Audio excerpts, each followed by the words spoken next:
अब unit 1B को कर लेते हैं, scope of sociology and comparison with other social sciences. ठीक है, तो सोशियोलॉजी का डेफिनेशन हम ऑलरेडी पढ़ चुके हैं, लेकिन एक और देख लेते हैं। मॉरिस जिन्सबर्ग वो क्या कहते हैं कि sociology is the study of human interaction and inter relations, ठीक है, and their conditions and consequences. Simply sociology क्या है, जिसमें कि हम ह्यूमन के बारे में पढ़ते हैं, ह्यूमन इंटरेक्शन के बारे में पढ़ेंगे, इंटर रिलेशंस के बारे में पढ़ेंगे, और जो भी कंडीशंस रहेगा या जो कंसिक्वेंसेस हमें देखने के लिए मिलेगा उन सारी चीज़ों का। देन अब हम और थोड़ा सा डेफिनेशन, नेचर और स्कोप को देखते हैं। तो हमने ऑलरेडी देख लिया कि सोशियोलॉजी क्या है, साइंटिफिक स्टडी ऑफ सोसाइटी है, सोशल रिलेशंस है, ठीक है, एंड इंस्टीट्यूशन है। तो हम सोशियोलॉजी में, पूरे सोशियोलॉजी में हम क्या पढ़ेंगे, सोसाइटी के बारे में ही पढ़ेंगे, सोशल रिलेशनशिप के बारे में पढ़ेंगे, और जो भी इंस्टीट्यूशन है उनके बारे में पढ़ेंगे। ठीक है, तो ये कब इमर्ज हुआ, हमने ऑलरेडी देख लिया कि ये 19th सेंचुरी यूरोप में, ठीक है, ये इमर्ज हुआ था, एक तरीके से डिस्टिंक्ट डिसिप्लिन बन के ये सामने आया था। स्पेशली किसके रिस्पॉन्स में, क्योंकि मॉडर्नाइजेशन देखने के लिए मिला और उसकी वजह से काफ़ी सोशल अपहीबल हुआ, और उन सोशल अपहीबल या जो भी सोशल केओस था उनके आंसर के लिए कोई डिसिप्लिन, कोई बॉडी ऑफ नॉलेज हमें चाहिए था, वो क्या है, सोशियोलॉजी है। ठीक है, तो सोशियोलॉजी क्या क्या स्टडी करता है इसको देखते हैं। मैक्रो लेवल, माइक्रो लेवल और मैक्रो लेवल। तो माइक्रो लेवल कह रहे हैं तो हम इसमें माइक्रो लेवल पे देखेंगे फेस टू फेस इंट्रैक्शंस, और मैक्रो लेवल में जो सोशल सिस्टम्स होगा, नॉर्म्स होगा और पावर होगा। तो इटीमोलॉजी अगर देखें तो इस टर्म को कॉइन किसने किया, अगस्ट कोम्ट ने कॉइन किया टर्म सोशियोलॉजी। और सोशियोलॉजी दो टर्म से मिलकर के बना है, दो वर्ड से मिलकर। ठीक है, लैटिन मीन्स सोशल, सोशियस, सोशियस का मतलब क्या हुआ, कंपेनियन, और ग्रीक वर्ड क्या है, लोगोस, लोगोस मीन्स स्टडी। तो हम क्या कर रहे हैं, लिटरल मीनिंग अगर देखें तो स्टडी ऑफ सोसाइटी और कंपेनियनशिप। बेसिकली सिंपल सा मतलब है सोशियोलॉजी का कि हम जो है सोसाइटी को पढ़ रहे हैं और कंपेनियनशिप में पढ़ रहे हैं, एज सिंपल एज दैट। ठीक है, अब नेचर क्या है सोशियोलॉजी का, तो एज आउटलाइन बाय रॉबर्ट बाइटस्टार्ड, तो इनके द्वारा जो है आउटलाइन किया गया है, कहाँ पे, in his work social order में। ठीक है, तो सोशियोलॉजी क्या है, एक इंडिपेंडेंट साइंस है। ठीक है, सोशियोलॉजी का अपना खुद का मेथड है, थ्योरी है, बाउंड्री है।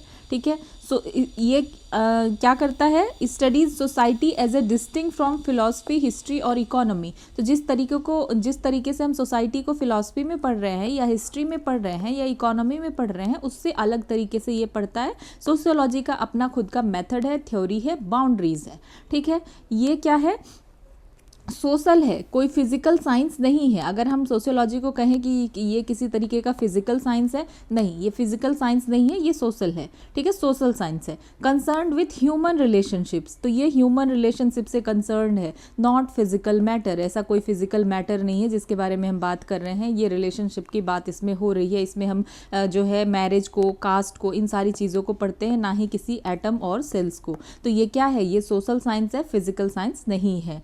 ठीक है, देन एक और हम देखते हैं कि ये क्या है, कैटेगोरियल है, नॉर्मेटिव नहीं है। तो इसका क्या मतलब है, तो ये डिस्क्राइब करता है कि व्हाट इज, मतलब क्या चल रहा है, क्या है, ये बताता है, लेकिन ये नहीं कह रहा है सोशियोलॉजी कि कैसा होना चाहिए सोसाइटी को। ठीक है, कि किस तरीके से बिहेव करना चाहिए। नॉर्मेटिव नहीं है सोशियोलॉजी, कैटेगोरिकल है, जो कि बता रहा है, डिस्क्राइब कर रहा है कि ठीक है, क्या नहीं है, उस टाइम पे क्या चल रहा था, अब सोसाइटी में क्या चल रहा है। ठीक है, तो सोशियोलॉजी क्या मेंटेन कर रहा है, वैल्यू न्यूट्रलिटी। ठीक है, वेबर का क्या कहना है कि सोशियोलॉजी मेंटेन करता है वैल्यू न्यूट्रलिटी।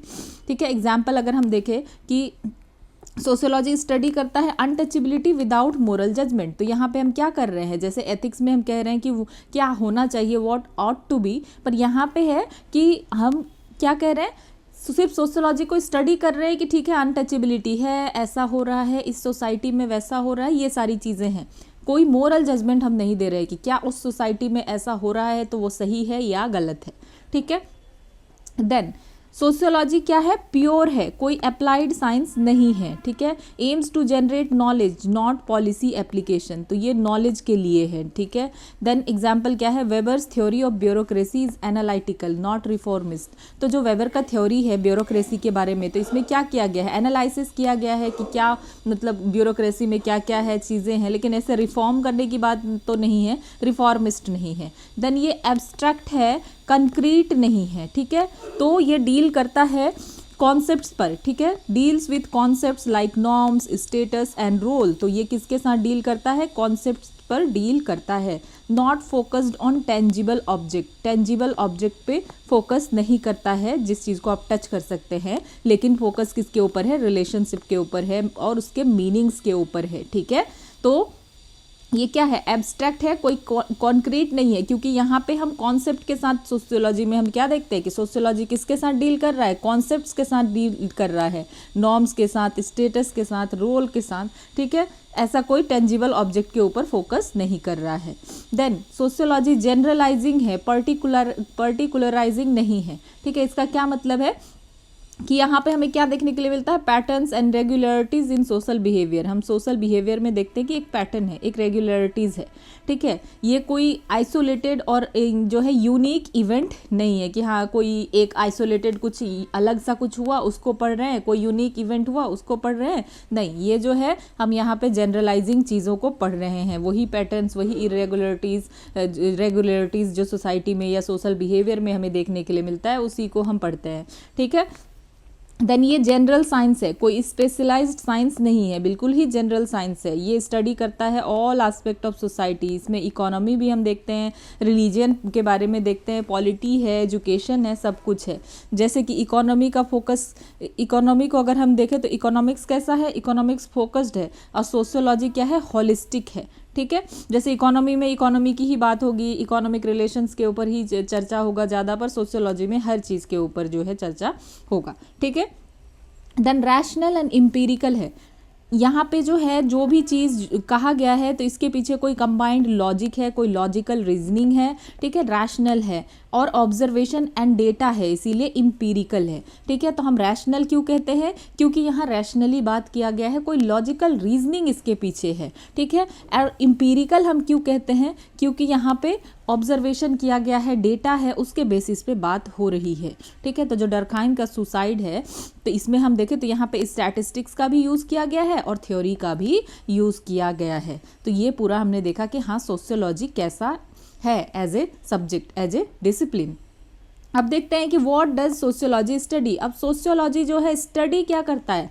तो प्राइमरी यूनिट्स को, ठीक है। जैसे प्राइमरी यूनिट्स में क्या आ गया? Social action, interaction, roles, status, इन सारी चीज़ों को। देन इंस्टीट्यूशंस एंड ग्रुप में क्या स्टडी करता है? इंस्टीट्यूशंस अगर हम कहते हैं तो इंस्टीट्यूशन का क्या मतलब है? जैसे कि फैमिली हो गया, किनशिप है, कास्ट है, क्लास है, इकोनॉमी है, पॉलिटी है, रिलीजन, एजुकेशन, ये सब एक इंस्टीट्यूशन है, ठीक है।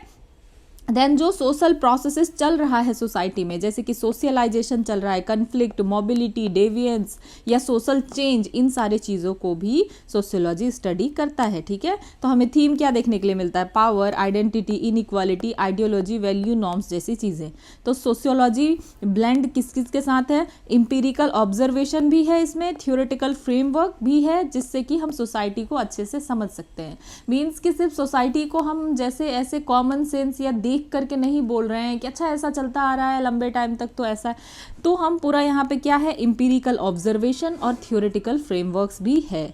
अब डिस्टिंक्ट फीचर्स देख लेते हैं सोशियोलॉजी का। तो सोशियोलॉजी क्या करता है? Studies society as a whole, not isolated parts. टुकड़ों टुकड़ों में नहीं पढ़ रहा है, सोसाइटी एज ए होल पढ़ रहा है। यहाँ पे क्वालिटेटिव एंड क्वांटिटेटिव दोनों तरीके के रिसर्च मेथड्स का इस्तेमाल किया गया है या किया जाता है, ठीक है। एम क्या था? कि aim to discover patterns and generalization, की सोसाइटी में हम देख सके, जनरलाइजेशन को खोज सके, क्या पैटर्न चलते आ रहा हम उसको देख सके। और ये मेंटेन करता है value neutrality, but can also critic injustice, ठीक है। वैल्यू न्यूट्रलिटी मेंटेन करता है, बताता है कि किस सोसाइटी में क्या चलता है, लेकिन ये इनजस्टिस को भी क्रिटिक करता है उसके साथ, ठीक है। Views social behaviour as both individual और स्ट्रक्चरल। तो सोशल बिहेवियर को इंडिविजुअल तरीके से भी देखता है और स्ट्रक्चरल तरीके से भी देखता है कि ये जो कुछ चल रहा है ये सिर्फ इंडिविजुअली नहीं है, बल्कि एक स्ट्रक्चरल वे में काफ़ी लंबे टाइम से चलते आ रहा है या पूरे सिस्टम में ये चीज़ है, ठीक है। तो ये हमने सारी चीज़ें देखी। अब हम आगे बढ़ते हैं स्कोप ऑफ सोशियोलॉजी की तरफ कि सोशियोलॉजी का as a subject, as a discipline क्या क्या स्कोप है, ठीक है। The scope of sociology has been interpreted differently. तो जो है स्कोप को अलग अलग लोगों ने अलग तरीके से इंटरप्रेट किया अक्रॉस पीरियड्स एंड स्कॉलर्स। तो ये क्या रिफ्लेक्ट करता है कि सोशियोलॉजी का नेचर कैसा है, इवॉल्विंग नेचर है, ठीक है, टाइम के साथ इवॉल्व कर रहा है। जो अर्ली सोशियोलॉजिस्ट थे उन्होंने शेयर किया था कि दो मेजर कंसर्न है, ठीक है, providing a scientific analysis of society and laying down principle of social evolution. तो उनके सामने कुछ प्रॉब्लम जो है आ रहा था कि क्या करना है, सोशियोलॉजी सब्जेक्टिव होना चाहिए या ऑब्जेक्टिव होना चाहिए, इन सारी चीज़ों को लेकर के बहुत सारा जो है हमें आगे देखने के लिए मिलेगा, हम जब पढ़ेंगे, ठीक है, आगे चैप्टर 2 तो हम देखेंगे। देन डर्कहाइम का क्या कहना है, इन्होंने डिफाइन किया scope of sociology as study of social facts. तो डर्कहाइम के हिसाब से क्या था कि सोशियोलॉजी का स्कोप क्या है, study of social fact which must be examined with the objectivity of natural sciences. तो यहाँ पे जो दो चीज़ लोगों के सामने आया कि सब्जेक्टिविटी हमें देखना है या ऑब्जेक्टिविटी को देखना है, तो यहाँ डर्कहाइम कहते हैं कि हमें क्या करना चाहिए, हमें जो नेचुरल साइंसेज में ऑब्जेक्टिविटी है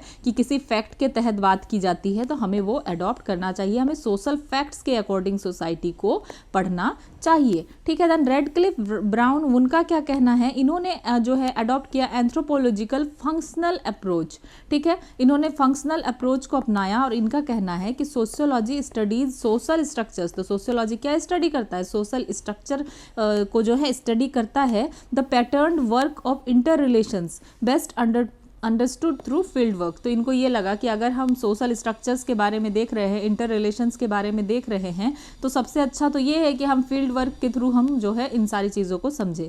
देन कार्ल मार्क्स का कहना है saw the scope in studying dynamics of forces and relation of production। तो ये सोशियोलॉजी को किस एंगल से देख रहे थे स्कोप को, कि यहाँ पे हमें क्या पढ़ना है, स्टडी करना है जो भी डायनेमिक्स ऑफ फोर्सेस है, जो भी फोर्सेस हैं और रिलेशन ऑफ प्रोडक्शन है, तो वो इकोनॉमिक एंगल से, रिलेशन ऑफ प्रोडक्शन के एंगल से वो देख रहे थे। और वो एक्सप्लेन क्या कर रहे हैं कि how material condition shape society, कि किस तरीके से अगर आपके पास मटीरियल कंडीशन है तो आप जो है, आपके पास पैसा है, आप ऑनर बन जाते हैं, आप बुर्जुआ हैं, तो आप कैसे जो है अपने अंडर लेबरर्स को रख रहे हैं, काम करवा रहे हैं उनसे, और आप उनको एक्सप्लॉइट भी कर रहे हैं।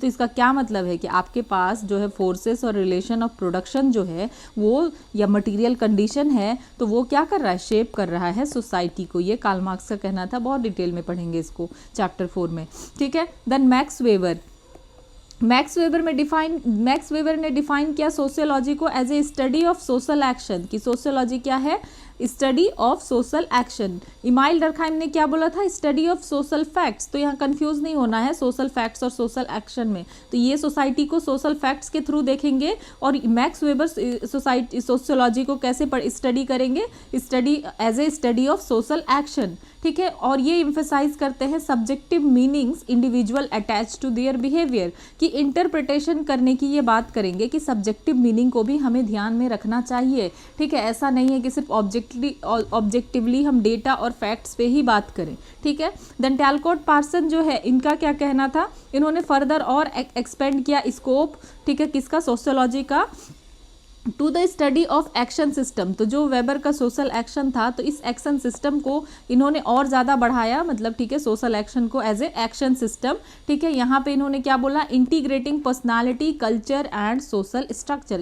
यहाँ पे इन्होंने क्या किया कि पर्सनालिटी को भी इंटीग्रेट किया, देन कल्चर को और सोशल स्ट्रक्चर को, देन इन्होंने सारी चीज़ों को समझा, ठीक है। अब क्लासिकल एवोल्यूशनरी व्यू देख लेते हैं। कॉम्टे ने डिवाइड किया सोशियोलॉजी को इनटू सोशल स्टैटिक्स, ठीक है, order and social dynamics change, कि यहाँ पे क्या होता है कि सोशियोलॉजी में हम क्या क्या पढ़ सकते हैं। एक तो सोशल स्टैटिक्स पढ़ सकते हैं, कि स्टैटिक मीन्स कि एक ऑर्डर जो चलता आ रहा है, और सोशल डायनेमिक्स जो कि हमें बदलाव देखने के लिए जो है मिल रहा है। नेक्स्ट हम देखते हैं कि हर्बर्ट स्पेंसर ने क्या किया, इन्होंने जो है लाइकेंड सोसाइटी टू एन ऑर्गेनिज्म। तो इन्होंने क्या किया, सोसाइटी को कंपेयर किया एज एन ऑर्गेनिज्म, तो इससे जो है और वाइड हुआ एवोल्यूशनरी पर्सपेक्टिव का, ठीक है। तो जो स्कोप ऑफ सोशियोलॉजी है ये फिक्स नहीं है, ये प्रोग्रेसिवली ब्रॉडेंड हो रहा है, धीरे धीरे बढ़ता जा रहा है सोशल फैक्ट्स से एक्शंस की तरफ से, फिर स्ट्रक्चर, सिस्टम्स एंड प्रोसेस की तरफ ये जा रहा है। नेक्स्ट अगर हम देखें historical expansion of scope of sociology, ठीक है। तो इंस्टीट्यूशनल एक्सपेंशन अगर देखें तो पोस्ट 1818 क्या हुआ कि सोशियोलॉजी को क्या मिला, एकेडमिक स्टेटस मिला।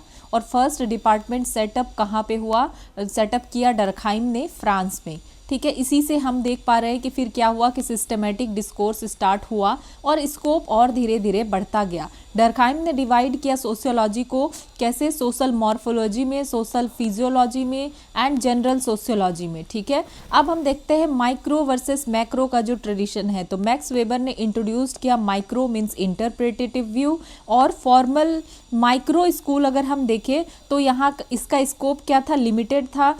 स्ट्रेस बेसिकली इंटरप्रेटेटिव अंडरस्टैंडिंग के ऊपर ही था, मतलब ऑब्जेक्टिव सब्जेक्टिवली समझना, चीज़ों को इंटरप्रेट करना, ठीक है। वेबर और सिमल, तो ये कौन से स्कूल से बिलोंग कर रहे हैं, फॉर्मल माइक्रो स्कूल से। देन सिंथेटिक और मैक्रो स्कूल, ठीक है। तो यहाँ पे स्टडी किया गया सोसाइटी को टोटलिटी में, इंटीग्रेटिंग इंस्टीट्यूशंस के साथ और स्ट्रक्चर्स के साथ देखा गया। तो नेक्स्ट हमें Marxian and new Marxian expansion देखने के लिए मिला। मार्क्स ने ऐड किया एक क्रिटिकल पर्सपेक्टिव, ठीक है। क्रिटिकल पर्सपेक्टिव किसके बेस पे, बेस्ड ऑन क्लास और प्रोडक्शन के रिलेशन के बेस्ड पे, ठीक है। हमें देखने के लिए मिला जो यूरोपियन रेवोल्यूशन है इसका फेलियर देखने के लिए मिला, नाजिज्म एंड फासिज्म का राइज हुआ, सोवियत करप्शन को क्वेश्चन किया गया, सोवियत यूनियन में देखा गया कि करप्शन हुआ। तो मार्क्स के अनुसार तो ये था कि जब कम्युनिज्म आएगा तो सब कुछ अच्छा हो जाएगा, सारे लोगों को इक्वल राइट्स होगा, ठीक है। तो फिर ऐसा क्या हुआ, तो यहाँ पे हमें देखने के लिए मिला कि सोवियत में करप्शन देखने के लिए मिला। तो क्लासिकल मार्क्सिस्ट को इसीलिए क्वेश्चन किया गया, तो इसीलिए आता है नियो मार्क्सिज्म और Frankfurt school and the Frankfurt school, ठीक है। हॉर्खीमर, एडोर्नो, ये सब कहाँ से थे, फ्रैंकफर्ट स्कूल से। इन्होंने फिर ऐड किया कल्चर को, आइडियोलॉजी को, मास मीडिया को सोशियोलॉजिकल जो है स्कोप में, ठीक है। देन अब हम देखते हैं integration of micro and macro. 1940 onwards हमें माइक्रो और मैक्रो का इंटीग्रेशन देखने के लिए मिला। टैलकॉट पार्सन जो थे इन्होंने क्या किया, इंटीग्रेट किया सोशल एक्शन को और सोशल सिस्टम को और एक्शन सिस्टम बनाया। हम डिटेल में इसके बारे में पढ़ेंगे। देन मर्टन ने क्या किया, कंबाइन किया साइकोलॉजिकल मोटिव्स को स्ट्रक्चरल कंस्ट्रेंट्स के साथ, ठीक है। मर्टन ने क्या किया, जो साइकोलॉजिकल मोटिव है उसको स्ट्रक्चर के साथ मिलाया और उन्होंने एनोमी थ्योरी दिया, ठीक है। अमेरिकन सोशियोलॉजी, ठीक है, इन्होंने क्या कहा, American sociology very of Marxism Drew from weber. तो जो अमेरिकन सोशियोलॉजिस्ट थे तो उनको मार्क्सिज्म से ज़्यादा उन्होंने वेबर से ज़्यादा ड्रू किया, वेबर से ज़्यादा चीज़ें उन्होंने उठाया, ठीक है, सिमल से एंड डरखाइम से, और एक्सपेंड किया फंक्शनलिस्ट ट्रेडिशंस को, ठीक है। क्योंकि मार्क्सिस्ट का क्या था, कन्फ्लिक्ट जो है व्यू था, तो अमेरिकन सोशियोलॉजिस्ट ने वेबर, सिमल और डरखाइम के जो थॉट था उसको ज़्यादा एक्सपेंड किया। देन 1916 ऑनवर्ड्स हमें देखने के लिए मिलता है फेमिनिस्ट सोशियोलॉजी, ठीक है। तो फेमिनिस्ट सोशियोलॉजी कैसे आया, emerge as a radical alternative की तरह आया और जेंडर को सेंटर में रखा सोशियोलॉजिकल एक्सप्लेनेशन का, ठीक है। कहा कि जेंडर के बारे में भी बात होनी चाहिए और आर्ग्यू किया कि मेन और वीमेन जो है ये क्या एक्सपीरियंस करते हैं, सोशल रियलिटी मेन और वीमेन दोनों के लिए बहुत डिफरेंट है और दोनों बहुत ही ज़्यादा डिफरेंटली एक्सपीरियंस करते हैं सोशल रियलिटी को, ठीक है। देन पोस्ट स्ट्रक्चरल इन्फ्लुएंस देखते हैं। फिर इसमें क्या होता है, जैक्विस डेरिडा एंड माइकल फूको, इन्होंने क्या किया, फाउंडेशन किसका रखा, पोस्ट स्ट्रक्चरलिज्म का, और रिजेक्ट किया जो फिक्स्ड मीनिंग है उसको रिजेक्ट किया। फूको ने एनालाइज किया प्रिजन को, हॉस्पिटल्स को, स्कूल्स को और जो साइट्स थे सर्विलेंस और डिसिप्लिन के उसको, और वाइड किया स्कोप टू पावर रिलेशन। तो Foucault, Jacques Derrida and Michael Foucault ये और आगे लेके गए, पोस्ट स्ट्रक्चरलिज्म की तरफ लेकर के गए, ठीक है। देन पोस्ट मॉडर्न का एक्सपेंशन हमें देखने के लिए मिला। तो इससे क्या हुआ, सोशियोलॉजी हाईली इंटरडिसिप्लिनरी बनता चला गया, नया एरियाज इसमें आ गया, हेल्थ हो गया, एजिंग, डेमोग्राफी, साइबरनेटिक्स और इंफॉर्मेशन टेक्नोलॉजी। और फ्रेंच ऑथर जीन बॉडीलार्ड जो थे इन्होंने आर्ग्यू किया कि society is now shaped by science and images created by mass media, not only economic structure. कि सोसाइटी अब कैसे जो है शेप हो रहा है साइन और इमेजेस से, सिर्फ जरूरी नहीं कि मास मीडिया से और इकोनॉमिक स्ट्रक्चर्स से। तो इस तरीके से हमने देखा कि किस तरीके से स्कोप में चेंजेस आया, ठीक है। पहले हमने अर्ली में देखा Durkheim, Radcliffe Brown, then Karl Marx, Max Weber, Talcott Parson, इन सब ने क्या क्या चीज़ें कहा, ठीक है। फिर हमने हिस्टोरिकल एक्सपेंशन देखा कि पहले इंस्टीट्यूशन कैसे एक्सपैंड किया। फिर मैक्रो वर्सेस माइक्रो का ट्रेडिशन हमने देखा कि मैक्स वेबर इंट्रोड्यूस किया उन्होंने माइक्रो को, ठीक है। तो then Marxian and neo Marxian expansion देखने के लिए मिला। Then feminist sociology, then post structuralist का इन्फ्लुएंस देखने के लिए मिला। तो ये सारी चीज़ें हैं, ठीक है। तो स्कोप डिबेट जो हुआ तो उसकी वजह से 2 मेजर स्कूल्स हमें देखने के लिए मिला। एक हुआ फॉर्मलिस्टिक और स्पेशलिस्टिक स्कूल, ठीक है, जो कि एडवोकेट करता है लिमिटेड स्कोप, ठीक है, क्या, ठीक है, कि सोशियोलॉजी को स्टडी करना चाहिए कैसे, फॉर्म्स ऑफ सोशल रिलेशन, कि सोशियोलॉजी को हमें सोशल रिलेशन की तरह ही स्टडी करना चाहिए, ठीक है, नॉट दियर कंटेंट। और इम्फेसाइज किया sociology as pure and independent, कि सोशियोलॉजी क्या है, प्योर है और इंडिपेंडेंट है। तो यहाँ पे बेसिकली था कि जो है सोशल रिलेशन की तरह ही सोशियोलॉजी को समझो, लिमिटेड स्कोप की बात थी। तो थिंकर्स इसमें कौन कौन आते हैं, जॉर्ज सिमल, अल्फ्रेड वियरकांत, ठीक है, देन लियोपोल्ड वॉन वीज, मैक्स वेबर। तो ये आते हैं माइक्रो वाले, ठीक है, जो सिर्फ लिमिटेड स्कोप के अकॉर्डिंग समझ रहे हैं। तो यहाँ पे जॉर्ज सिमल ने क्या स्टडी किया, सोशियोलॉजी स्टडीज सोशल फॉर्म्स। तो जॉर्ज सिमल क्या कहते हैं कि सोशियोलॉजी जो है स्टडी करता है सोशल फॉर्म्स को, ठीक है, जैसे कि कंपटीशन हो गया, कोऑपरेशन हो गया।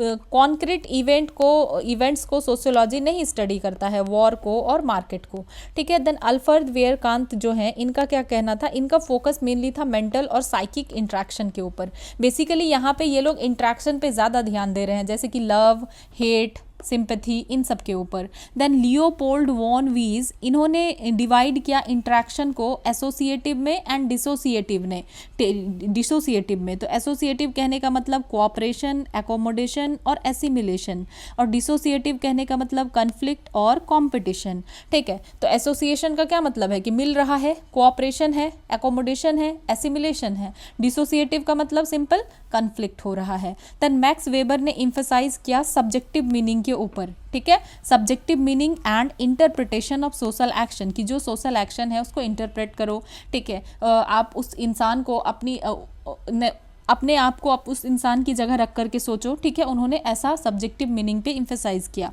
देन फर्डिनेंड टोनीज जो है, उन्होंने डेवलप्ड किया जेमिनिस craft community versus जेलिस craft society का डिस्टिंक्शन, ठीक है। जेमिनिस क्राफ्ट मतलब क्या होता है, पर्सनल या इमोशनल टाइज, जैसे कि विलेज, ये क्या है, जेमिनिस क्राफ्ट है। कैसे, क्योंकि यहाँ पे पर्सनल और इमोशनल टाई स्ट्रांग है। और जेलिस क्राफ्ट का मतलब क्या है, इम्पर्सनल और फॉर्मल टाइज है, जो कि हमें मॉडर्न सिटीज़ में देखने के लिए मिलता है कि हमें पता ही नहीं हमारा पड़ोसी कौन है, ठीक है। तो फर्डिनेंड टोनीज ने ये डेवलप जो है थ्योरी दिया जेमिनिस क्राफ्ट का, कम्युनिटी वर्सेस जेलिस क्राफ्ट सोसाइटी का।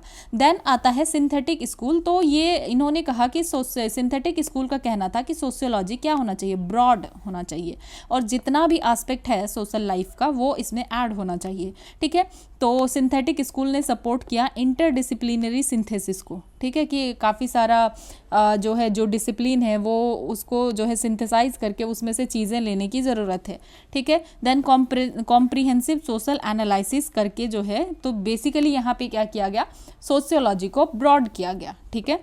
इसमें की थिंकर्स कौन थे, एल.टी. हॉबहाउस, ठीक है। इन्होंने कहा sociology should study specific area but connect them to whole society. इन्होंने क्या कहा कि सोशियोलॉजी को स्पेसिफिक एरियाज को पढ़ना चाहिए और फिर होल सोसाइटी से कनेक्ट करना चाहिए। देन आते हैं P.A. सोरोकिन। तो इन्होंने सोशियोलॉजी के बारे में क्या कहा कि सोशियोलॉजी स्टडीज बोथ, सोशियोलॉजी दोनों को पढ़ता है, क्या, general features of social phenomena, कि सोशल फिनोमेना के बारे में भी सोशियोलॉजी स्टडी करता है और इंट्रैक्शन करता है सोशल और नॉन सोशल फैक्टर्स के बारे में भी, ठीक है। उसके बीच भी इंट्रैक्शन सोशियोलॉजी में हमें देखने के लिए मिलता है। जैसे एग्जाम्पल देख लेते हैं कि कैसे जो है रिलीजियन शेप करता है इकोनॉमिक बिहेवियर को, ठीक है, कैसे रिलीजन भी जो है इकोनॉमिक बिहेवियर को, अलग अलग रिलीजन में अलग अलग इकोनॉमिक बिहेवियर हमें देखने के लिए मिलता है।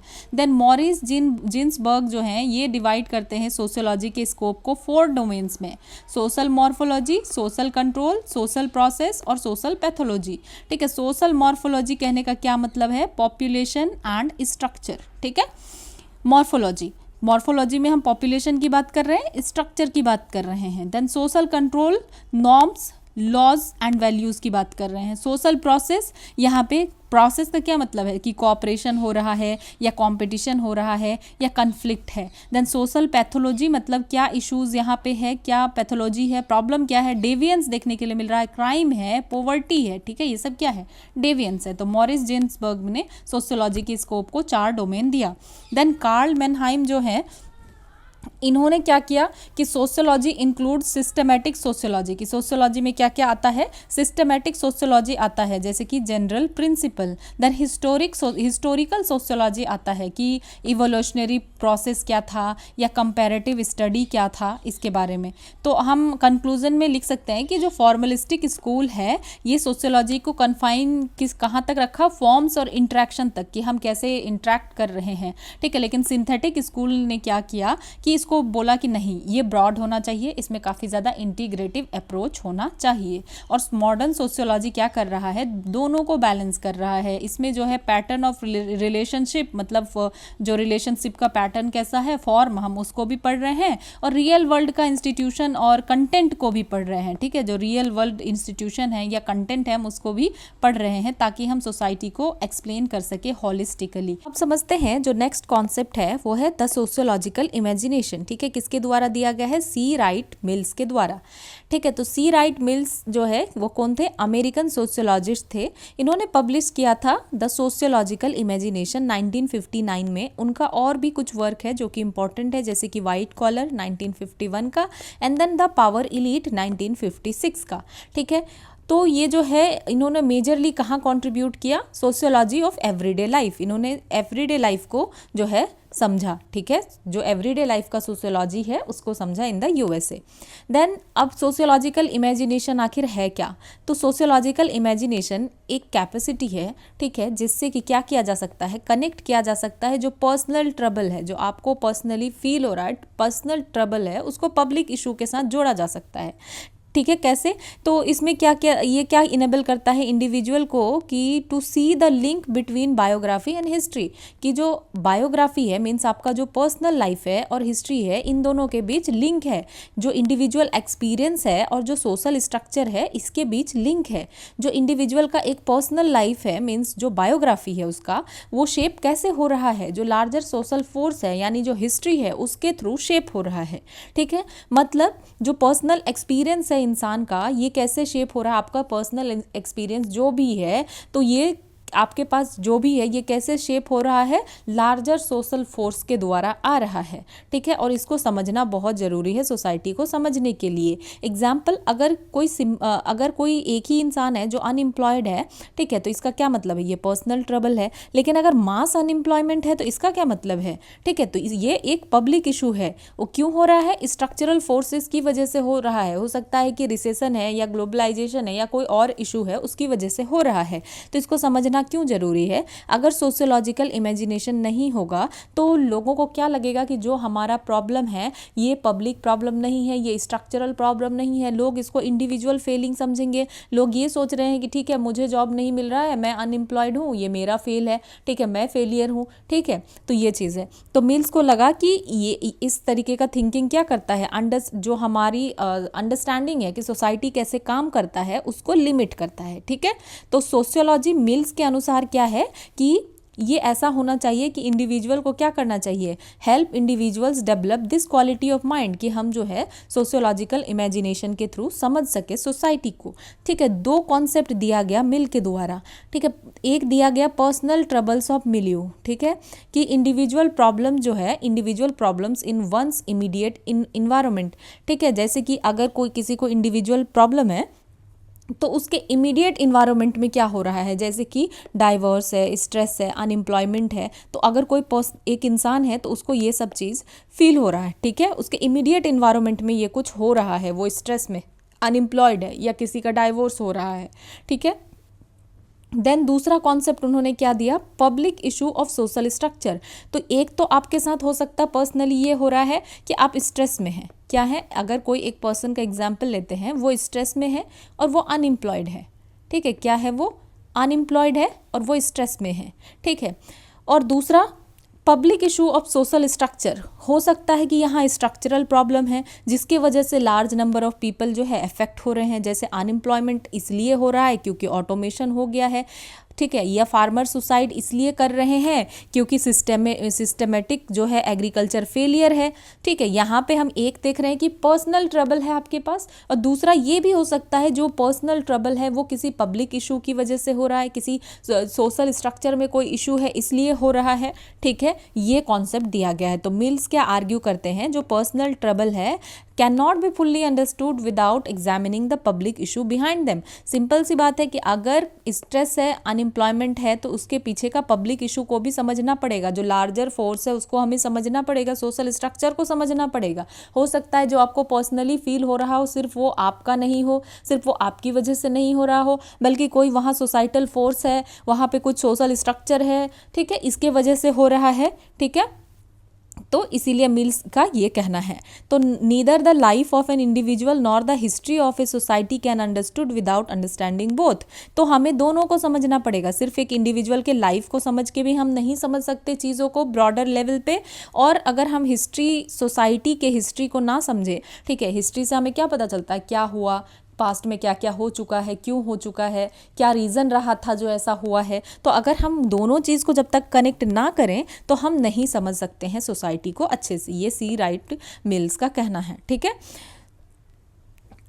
अब हम देखते हैं task and promise of sociological imagination, ठीक है। तो ये क्या करता है सोशियोलॉजिकल इमेजिनेशन, ये कनेक्ट करता है बायोग्राफी को हिस्ट्री से, मतलब आपका जो पर्सनल लाइफ है उसको हिस्ट्री से कनेक्ट करता है, ठीक है। एक किसी के पर्सनल लाइफ को understand one's personal life in context of historical and social process, की आपके पर्सनल लाइफ को कैसे समझा जा रहा है हिस्टोरिकल और सोशल प्रोसेसेस की तरह, कि जैसे कि एक अगर विमेन का करियर डिसीजन है तो इसको कैसे स्टडी करना चाहिए, study in relation to both her family background and broader gender norms, ठीक है। तो अगर कोई विमेन का करियर डिसीजन है तो वो किस चीज़ के ऊपर बेस्ड है, हो सकता है कि इसका रिलेशन उसके फैमिली बैकग्राउंड से हो, ठीक है, और ब्रॉडर जेंडर नॉर्म्स से, तो इस हिसाब से हो सकता है उस वीमेन का करियर जो है डिसाइड हुआ हो। देन शिफ्ट पर्सपेक्टिव, तो ये क्या करता है, हेल्प करता है हमें shift from psychological explanation to structural understanding, कि जो अभी तक हम साइकोलॉजिकल समझ रहे थे कि ठीक है स्ट्रेस है तो मेरा कोई इशू है, नहीं,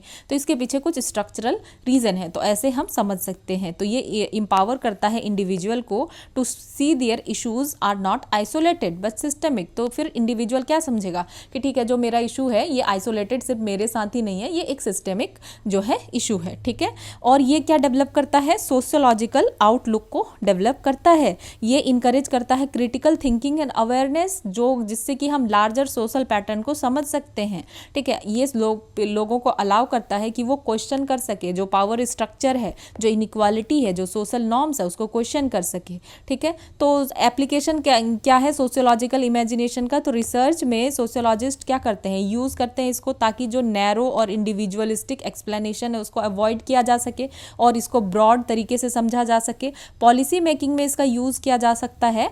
helps design social intervention by connecting problems to systematic causes, ठीक है। तो जो भी प्रॉब्लम्स है उसको हम कनेक्ट कर सकते हैं सिस्टमेटिक कॉजेज से, तो इससे क्या होगा, पॉलिसी मेकिंग बेटर होगा। और एवरीडे लाइफ में इंकरेज करता है एम्पैथी को, क्रिटिकल थिंकिंग को और अवेयरनेस को, कि कैसे जो है सोसाइटी शेप करता है इंडिविजुअल चॉइसेस को। तो आप देखते होंगे कि जो डिफरेंट सोसाइटी है, डिफरेंट तरह का जिस सोसाइटी में लोग रहते हैं तो उस सोसाइटी के अकॉर्डिंग उनकी चॉइसेस भी होती है, ठीक है। अगर सिंपल सी बात है कि अगर किसी सोसाइटी में कोई प्रोफेशन को हायर माना गया है कि ठीक है ये प्रोफेशन अच्छा है, तो मैक्सिमम आपको क्या देखने के लिए मिलेगा कि उस सोसाइटी में लोग उसी प्रोफेशन को अडॉप्ट करना चाह रहे हैं, उसी के लिए कंपटीशन बढ़ रहा है, ठीक है। और किसी सोसाइटी में अगर आप देखेंगे कि उस चीज़ को वैल्यू नहीं दिया जा रहा है तो लोग नहीं कर रहे हैं, तो ये वेरी करता है, ये क्या है, कंटेक्स्ट के ऊपर बेस्ड है। देन एग्जाम्पल अगर हम देखें तो इसमें काफ़ी सारा एग्जाम्पल आप देख सकते हैं। सबसे पहले तो हम ये अनएम्प्लॉयमेंट वाला जो हमने पहले ही देखा कि अनएम्प्लॉयमेंट एंड इकोनॉमिक स्ट्रक्चर, कि अगर कोई यंग ग्रेजुएट है और उसको लग रहा है कि जो है वो एक फेलियर है क्योंकि उसको महीनों से जॉब नहीं मिल रहा है, तो ये क्या है, एक पर्सनल ट्रबल है, उसका अपना ट्रबल है। लेकिन लार्ज स्केल जॉब कट्स क्यों हो रहा है, इकोनॉमिक रिसेशन की वजह से, ऑटोमेशन की वजह से, या पॉलिसी सही नहीं है, पॉलिसी पैरालिसिस की वजह से, तो ये एक पब्लिक इशू है। तो हो सकता है कि इसी चीज़ की वजह से उसको जॉब नहीं मिल पा रहा है। तो सोशियोलॉजिकल इमेजिनेशन रिवील करता है कि कैसे जो है जो इंडिविजुअल का डिस्पेयर है ये लिंक्ड है कैसे to capitalist labour market, not just personal inadequacy, कि सिर्फ आप पर्सनली नहीं कर पा रहे हो ऐसा नहीं है। ठीक है, देन फार्मर सुसाइड और एग्रेरियन क्राइसिस जो इंडिया में हम देखते हैं। ठीक है, तो जो है अब फार्मर सुसाइड कर रहा है, ये एक पर्सनल ट्रबल है कि ठीक है वो स्ट्रेस में था, जो भी इशू था, सुसाइड कर रहा है। लेकिन this is a part of wider agrarian distress. तो हम यहाँ पे देखें तो ये वाइडर एग्रेरियन डिस्ट्रेस है। ठीक है, या इसमें क्या क्या इन्वॉल्व है, input cost of inflation, lack of MSP, हो सकता है क्लाइमेट चेंज की वजह से फसल अच्छा नहीं हुआ, या क्रेडिट का इनएक्सेसिबिलिटी है, ये सब क्या है, एक पब्लिक इशू है। तो ये दिखाता है कि कैसे जो है रूरल सफरिंग ये क्यों हो रहा है, स्ट्रक्चरल फेलियर की वजह से। ठीक है, सिर्फ ऐसा नहीं कि उसका किस्मत ही खराब है। तो ये जो है काफ़ी इंपॉर्टेंट कॉन्सेप्ट है, आप इसको आंसर में यूज़ कर सकते हैं। देन सोशियोलॉजिकल इमेजिनेशन कंक्लूजन में आप लिख सकते हैं कि ये कोर इंटेलेक्चुअल टूल है जो कि अलाउ करता है इंडिविजुअल को समझने के लिए, सोसाइटी को समझ सकता है and their place with in it, और उनका क्या रोल है, उनका क्या प्लेस है सोसाइटी में। ठीक है, तो मिल्स क्या बिलीव करते हैं कि ये अप्रोच नेसेसरी है साइंटिफिक इंक्वायरी के लिए और सोशल रिस्पॉन्सिबिलिटी के लिए, और ये हेल्प करता है जो गैप है उसको ब्रिज करने के लिए, ब्रिज करने का। ठीक है, between individual agency and social structure, तो यहाँ पे कोऑर्डिनेशन हो सकता है। ठीक है, which is the heart of sociology. तो इंडिविजुअल एजेंसी और सोशल स्ट्रक्चर ये क्या है, सबसे ज़्यादा इंपॉर्टेंट है, हार्ट है सोशियोलॉजी का। तो इसके बीच के गैप को कम किया जा सकता है। ठीक है, देन अब देखते हैं नेक्स्ट जो पार्ट है, why sociology is compare to other social sciences. यहाँ से एक क्वेश्चन हर साल लगभग बन ही जाता है। ठीक है, पिछले बार जो है सोशियोलॉजी को कंपेयर करके पूछा गया था हिस्ट्री से, और तो इस तरीके से बनता रहता है क्वेश्चन, तो इसको ध्यान से देखना जरूरी है। तो अब देखते हैं कि सोशियोलॉजी को कंपेयर क्यों किया जा रहा है अदर सोशल साइंसेस से। तो जब सोशियोलॉजी का ओरिजिन हुआ तो एस्पायरेशन क्या था कि इसको एक नेचुरल साइंसेस की तरह पढ़ा जाना चाहिए, क्योंकि ये साइंस ऑफ सोसाइटी है, साइंटिफिक है और इम्पीरिकल है, एविडेंस बेस्ड है। लेकिन फिर बाद में क्लेम को कंटेस्ट किया गया और कहा गया कि नहीं, इसको अदर सोशल साइंसेस के साथ भी कंपेयर किया जाना चाहिए, ताकि हम देख सके कि कितना ओवरलैप कर रहा है और कितना अलग है ये। ठीक है, जैसे कि history, economy, anthropology, ethics, political science, ये सब क्या कर रहा है, ये सब शेप कर रहा है सोशियोलॉजी को।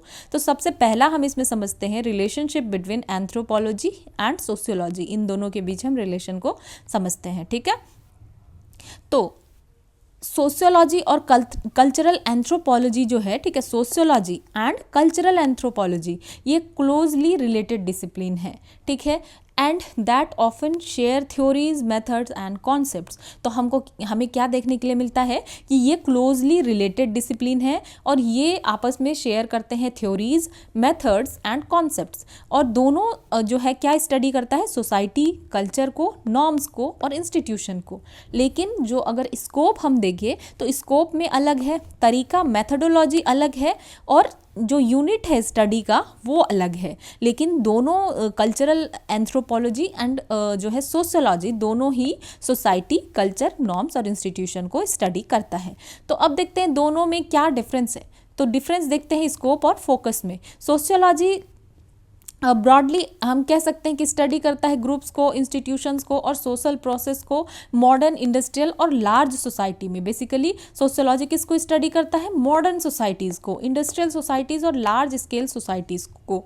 कैसे सोशियोलॉजी यूज़ करता है सर्वेज को, जो स्टैटिस्टिकल टूल्स है, और लार्ज डेटाबेस का यूज़ करता है। ठीक है, जैसे कि अगर अर्बन पॉवर्टी को स्टडी करना है तो हाउस होल्ड सर्वे के थ्रू जो है स्टडी किया जा सकता है। देन कल्चरल एंथ्रोपोलॉजी का अगर हम देखें तो ये बेसिकली स्टडी करता है ट्राइब्स को, ठीक है, ट्राइबल एरियाज़ को, ट्राइब्स को, प्री इंडस्ट्रियल और स्मॉल स्केल सोसाइटी को। एंड सोशियोलॉजी लार्जली किसको स्टडी करता है, मॉडर्न इंडस्ट्रियल सोसाइटी को। And cultural anthropology pre industrial, ठीक है, और स्मॉल स्केल। और फोकस कहाँ होता है, इसका फोकस होता है कल्चर के ऊपर, इसका फोकस किनशिप के ऊपर होता है। और यूज़ करता है पार्टिसिपेंट ऑब्जर्वेशन। ठीक है, तो कौन सा मेथड यूज़ करता है participant observation and long term field work. Then example अगर हम देखें तो जैसे स्टडी ऑफ किनशिप है और टोटेमिज्म है इन एब्रोजीनियल ऑस्ट्रेलियन ट्राइब्स। तो बेसिकली ट्राइब्स या प्री इंडस्ट्रियल सोसाइटीज़ को यहाँ स्टडी किया जा रहा है। तो अगर ऑस्ट्रेलियन ट्राइब्स, ये एक एग्जाम्पल है कि अगर यहाँ स्टडी ऑफ किनशिप किया जा रहा, किनशिप को स्टडी किया जा रहा है या टोटेमिज्म को देखा जा रहा है, ठीक है, ट्राइब्स में, तो ये हो गया कल्चरल एंथ्रोपोलॉजी। तो एंथ्रोपोलॉजी का अगर हम ब्रांच देखें तो एक होता है फिजिकल, जिसमें कि ह्यूमन एवोल्यूशन को हम पढ़ते हैं, फॉसिल्स या जेनेटिक्स के बारे में। दूसरा कल्चरल एंथ्रोपोलॉजी है जो स्टडी करता है बिलीफ्स को, नॉर्म्स को, किनशिप को और कस्टम्स को।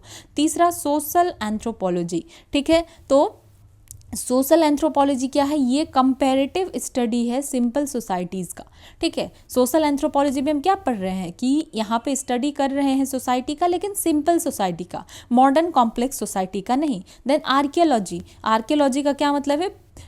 Pre historic human life through material remains, की जो भी मटीरियल रिमेन्स है उसके थ्रू, जो भी बचा हुआ है या जो एविडेंस मिल रहा है उसके थ्रू हम प्री हिस्टोरिक ह्यूमन लाइफ्स को पढ़ रहे हैं, ठीक है। तो ये कुछ ब्रांचेज हैं एंथ्रोपोलॉजी के। क्या क्या ब्रांचेज हैं? फिजिकल, जिसमें ह्यूमन एवोल्यूशन है, कल्चरल, बिलीफ्स, नॉर्म वगैरह, देन सोशल, जिसमें कि सिंपल सोसाइटी को पढ़ रहे हैं, एंड आर्कियोलॉजी, जो मटीरियल रिमेन्स के थ्रू हम प्री हिस्टोरिक सोसाइटी को पढ़ रहे हैं, ठीक है। तो यहाँ पे हमने ऑलरेडी देखा कि सोशियोलॉजी मतलब मॉडर्न इंडस्ट्रियल सोसाइटी, और एंथ्रोपोलॉजी ट्राइबल और प्री जो है लिटरेट सोसाइटी, ठीक है, या प्री हिस्टोरिक सोसाइटी हम कह सकते हैं।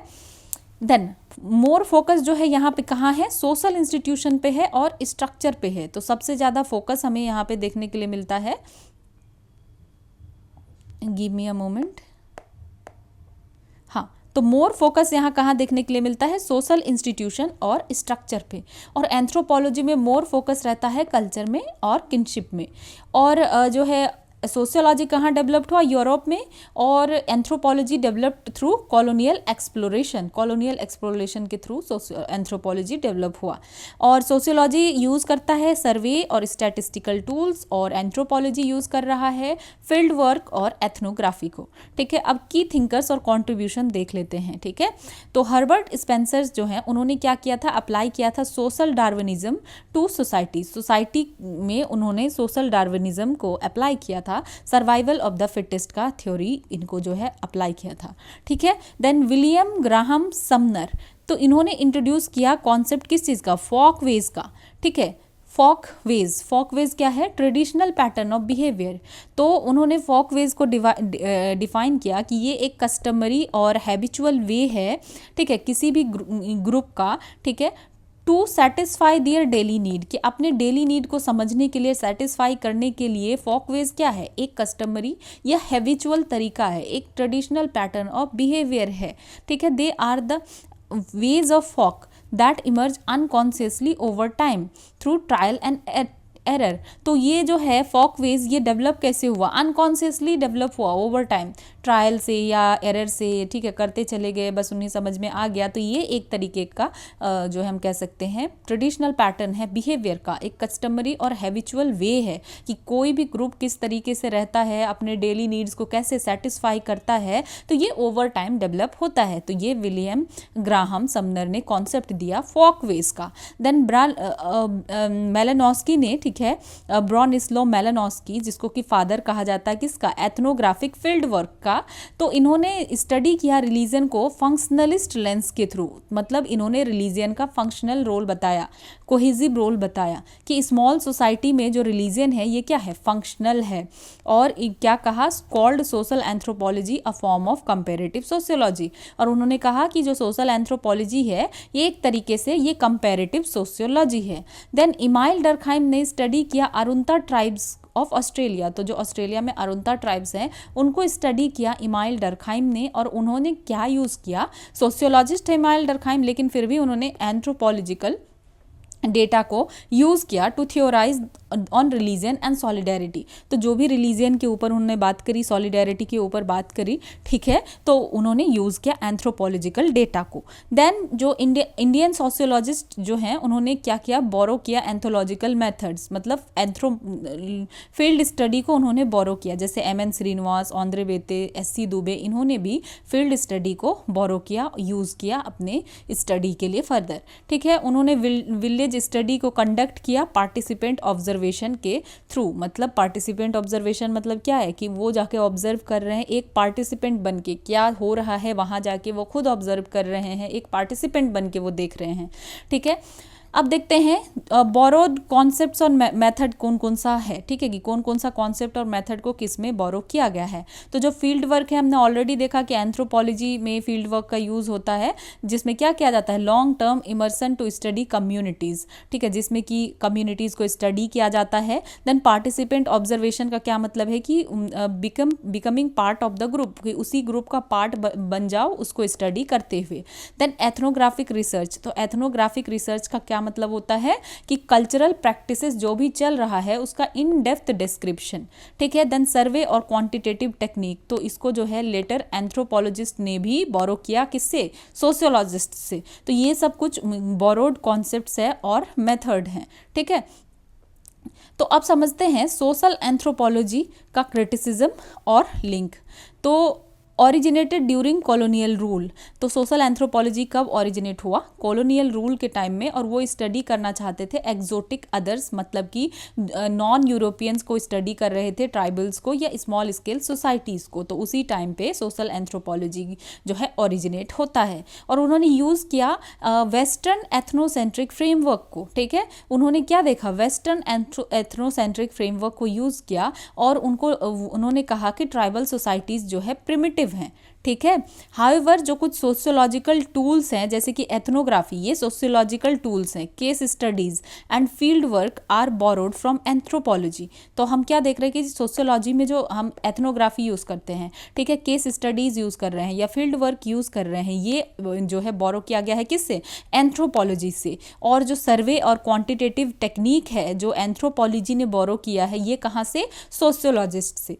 ठीक है, तो एंथ्रोपोलॉजिस्ट ने अडॉप्ट किया है इसको लेटर सोशियोलॉजिस्ट से। तो ये याद रखना है, हमने क्या क्या लिया है, फील्ड वर्क लिया है।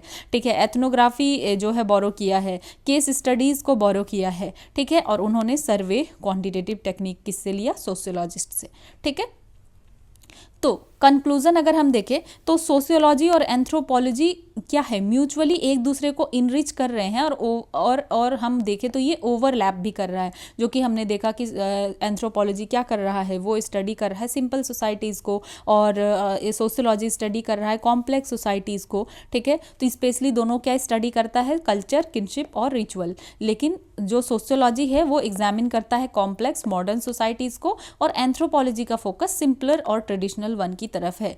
ठीक है, लेकिन टुडे अगर हम देखें कि दोनों डिसिप्लिन शेयर कर रहे हैं मेथड एक दूसरे से, और कोलैबोरेट कर रहे हैं इन अंडरस्टैंडिंग, और भी अलग चीज़ों को समझ रहे हैं, जैसे ग्लोबलाइजेशन हो गया, आइडेंटिटी या कल्चरल चेंज को हो गया। ठीक है, sociology is often compared with other discipline because they all study human society but each has a distinct focus. ठीक है, तो हमने देखा कि सोशियोलॉजी को जो हम कंपेयर कर रहे हैं अदर डिसिप्लिन से, इसलिए क्योंकि वो उन डिसिप्लिन से भी हम इसलिए कंपेयर कर रहे हैं क्योंकि वो सारे भी क्या पढ़ रहे हैं, ह्यूमन सोसाइटी को पढ़ रहे हैं। लेकिन ह्यूमन सोसाइटी को पढ़ने में उनका फोकस कहीं और, मतलब डिस्टिंक्ट फोकस है।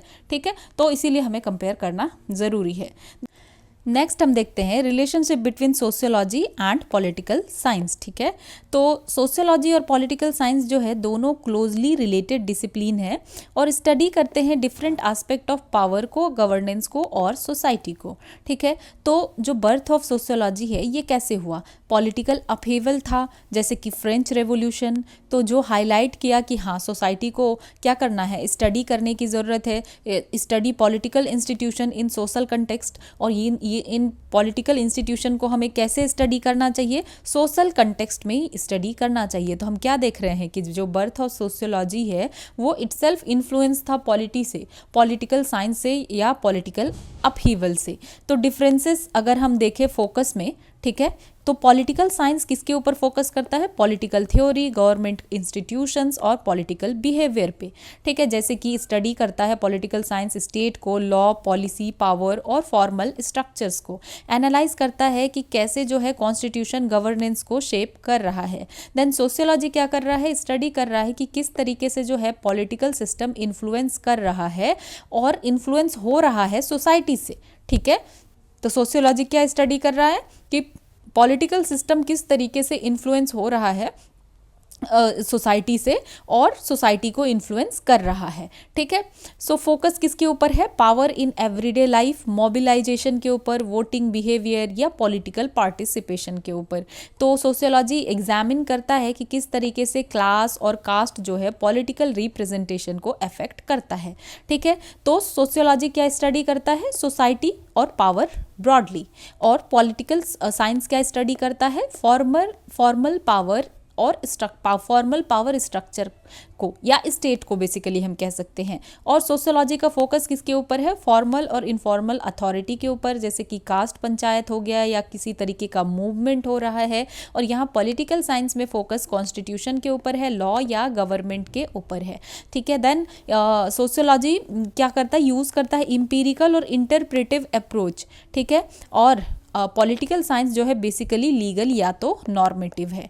ठीक है, तो अगर एरिया देखें, एरियाज ऑफ ओवरलैप कि दोनों कहाँ मिल रहा है, ओवरलैप कर रहा है, तो दोनों डिसिप्लिन में हमें देखने के लिए मिल रहा है कि कुछ स्टडी कर रहा है कुछ टॉपिक्स को, जैसे कि सिटीजनशिप को, वोटिंग पैटर्न को।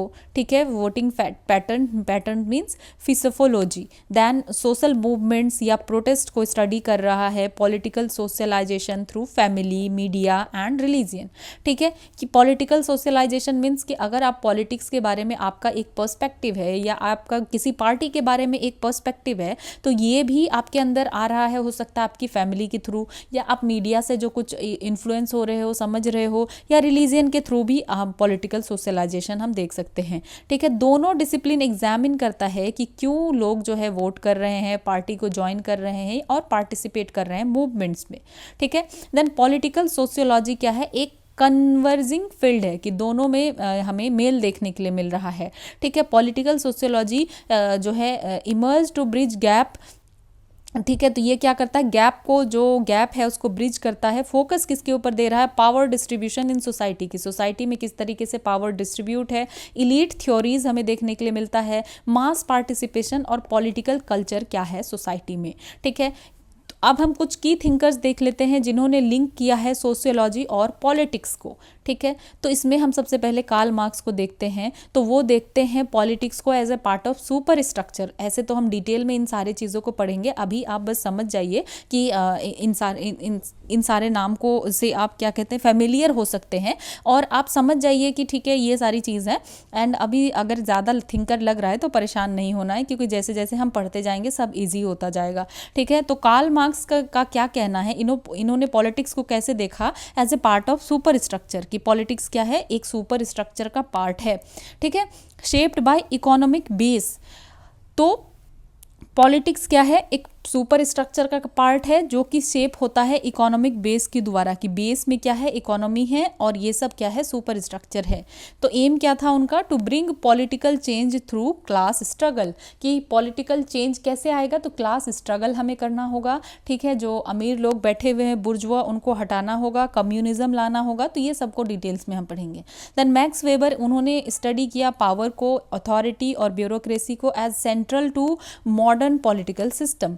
ठीक है, तो इन्होंने भी इन पावर, अथॉरिटी और ब्यूरोक्रेसी, इन सारे चीज़ों को स्टडी किया। देन वेलफेयर प्रेटो जेनेटो Mosca, sorry for the pronunciation, Gaetano Mosca and Robert Michels. ठीक है, तो इन्होंने प्रोपाउंड किया इलीट एंड ओलिगैर्की थ्योरीज को।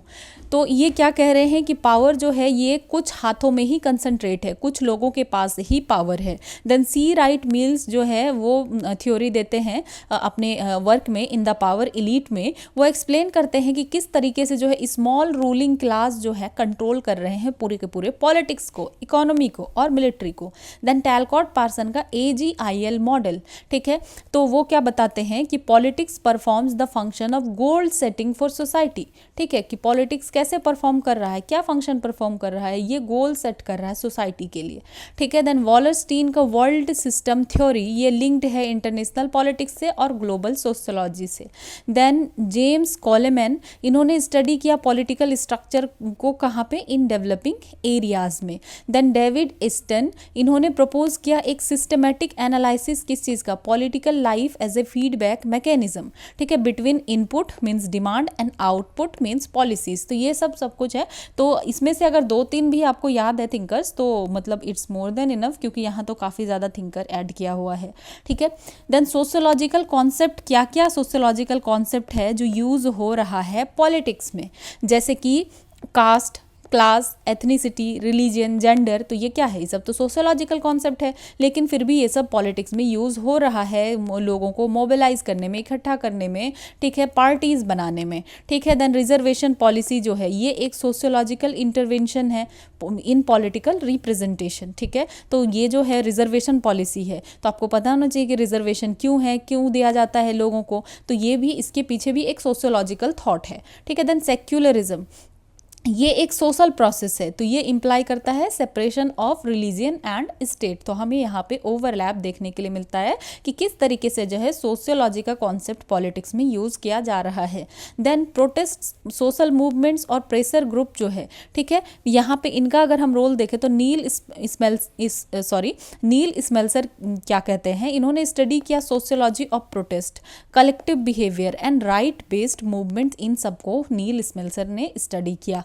तो सोशियोलॉजी एक्सप्लेन करता है कि किस तरीके से जो है आइडेंटिटी बेस्ड ग्रीवेंसेस, जैसे कि आइडेंटिटी बेस्ड ग्रीवेंसेस, ये आपके आइडेंटिटी की वजह से अगर आपको प्रॉब्लम हो रहा है, अगर कोई दलित है तो उसको उसके आइडेंटिटी की वजह से प्रॉब्लम हो रहा है, फेमिनिस्ट को प्रॉब्लम हो रहा है, या ट्राइबल मूवमेंट्स, इन सारी चीज़ों में, तो जो आइडेंटिटी बेस्ड ग्रीवेंसेस है ये ट्रांसलेट कैसे हो जाता है इनटू पॉलिटिकल डिमांड में, कि ये कैसे जो है पॉलिटिकल डिमांड में कैसे बदल जाता है, ठीक है।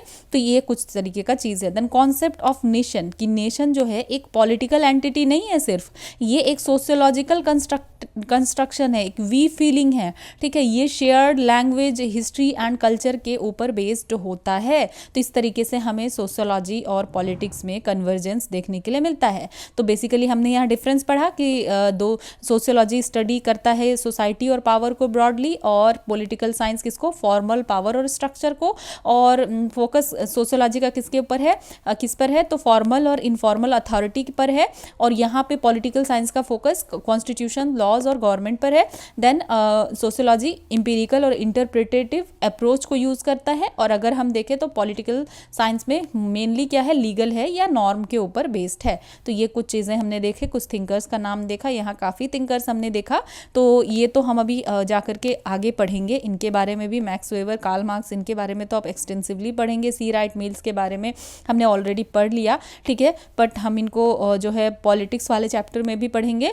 देन टैलकॉट पार्सन का AGIL मॉडल, इनको भी, इसको भी पढ़ने वाले हैं। वॉलस्टीन का वर्ल्ड सिस्टम थ्योरी ये। देन जेम्स कोलमैन का क्या है, इन्होंने स्टडी किया पॉलिटिकल स्ट्रक्चर कहाँ पे, डेवलपिंग सोसाइटी में, ठीक है। और इन्होंने डेविड एस्टन, इन्होंने क्या किया, सिस्टमेटिक एनालिसिस किया पॉलिटिकल लाइफ को एज ए फीडबैक मैकेनिज्म की तरह, ठीक है, बिटवीन इनपुट की क्या डिमांड है और आउटपुट क्या पॉलिसीज इसका आया, ठीक है। ये कुछ चीज़ हमने देखा। देन अब हम मूव करते हैं कंक्लूजन। आप देख सकते हैं कि पॉलिटिकल साइंस जो है ये एनालाइज करता है स्ट्रक्चर्स को और आइडियोलॉजीज को, और सोशियोलॉजी क्या करता है, अनकवर करता है social roots of power and participation, कि ये जो पावर एंड पार्टिसिपेशन हो रहा है इसका सोशल रूट्स क्या है, ठीक है। तो टुगेदर अगर दोनों को हम यूज़ करते हैं तो एक होलिस्टिक अंडरस्टैंडिंग प्रोवाइड करता है हमारे पॉलिटिकल लाइफ में, ठीक है, in both formal institution and informal societal process.